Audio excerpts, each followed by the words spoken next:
Раньше Григорий Игнатьевич был лесником и жил в деревне, а теперь он стал пенсионером и живет в городской квартире сына.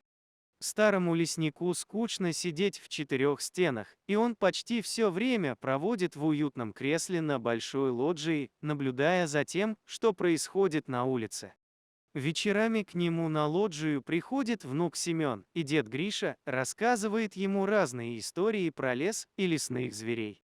В деревне у Григория был большой, добротный дом с хозяйственными постройками и огородом. По молодости он был в этом доме счастлив, но в какой-то период жизни начались скандалы с женой, и Григорий старался подольше находиться в лесу, ссылаясь на занятость по работе.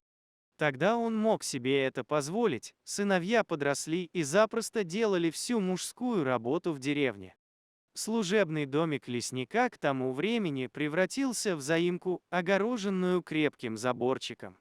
Недалеко от заимки протекала небольшая река, в которой можно было даже удить рыбу. Чаще Григорий ходил на рыбалку на дальнее озеро, но иногда рыбачил и здесь. На берегу лесник соорудил себе сарайчик, где хранил лодку и всякие другие вещи.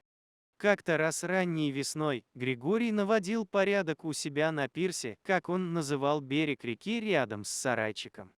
Вдруг неожиданно из леса вышел взрослый, очень тощий медведь и пошел на лесника, встав на задние лапы и агрессивно размахивая передними. Григорий сразу понял, что был медведь-шатун. До этого он еще никогда не сталкивался с шатунами, даже думал, что все рассказы про медведей-шатунов – вымысел. Деваться Григорию было некуда, до заимки он бы точно добежать не успел, он знал, что медведи быстро бегают. Путь к сарайчику отрезал шатун. Леснику ничего не оставалось, как зайти в реку.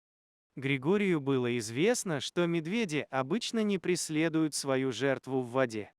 Так вышло и на этот раз. Медведь не пошел за лесником в реку, зато стал хватать с земли все, что попадало под лапу, и швырять в Григория.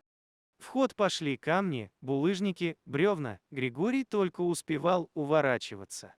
Неизвестно, чем бы все это закончилось, если бы на заимку в этот момент не прибыла бригада охотников.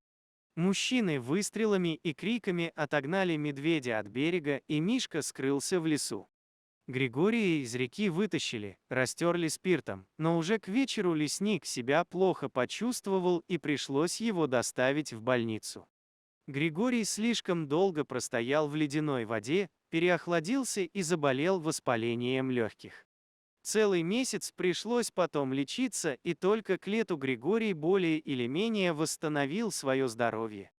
Хоть Григорий и недолюбливал медведей, считая их туповатыми и чересчур непредсказуемыми животными, но все же медведя-шатуна ему было жаль.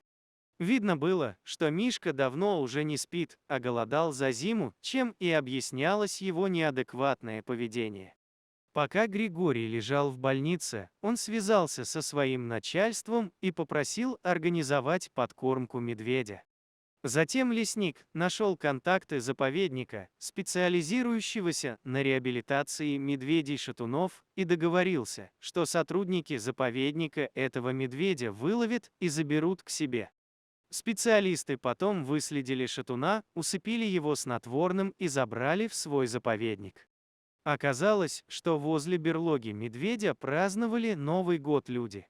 Прямо в лесу пели, плясали, запускали фейерверки, что и разбудило медведя.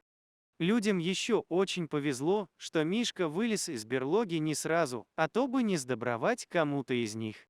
Когда Григорий узнал об этом, то почувствовал свою вину перед медведем, который его чуть не убил на берегу. Лесник знал, что, если бы, приходя в лес, люди помнили, что они здесь гости и обязаны вести себя прилично, не нарушая лесных правил и законов, то ничего плохого бы с ним не случилось.